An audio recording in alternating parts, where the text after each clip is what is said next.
pelaksanaan proses pendidikan ini diharapkan peran serta daripada setiap komponen sebagai, kalau sekarang disebut dengan stakeholdersnya pendidikan.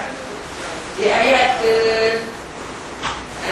ini ada dua ayat. Ayat ketiga, ketentuan itu diatur oleh peraturan pemerintah. Ya. Kemudian bagian kedua di dalam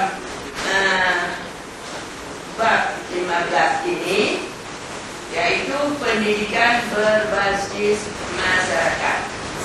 Sengaja tadi saya menyinggung bahwa di dalam UU BA pendidikan berbasis sekolah bisa juga di dalam undang-undang sistem pendidikan nasional ini disebutkan, menurut sekarang KBK kurikulum berbasis kompetensi itu disebutkan dengan MBS,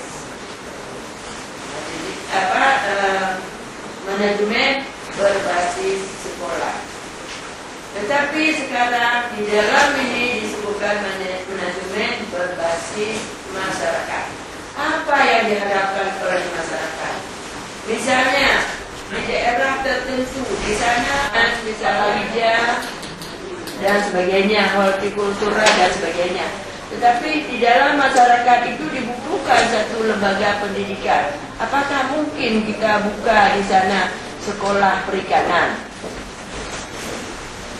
Nah, ini kan menyimpang dari masyarakat berhak menyelenggarakan pendidikan berbasis masyarakat pada pendidikan formal dan juga pendidikan non formal sesuai dengan agama, budaya, sosial dan sebagainya, ya, menurut kepentingan masyarakat itu.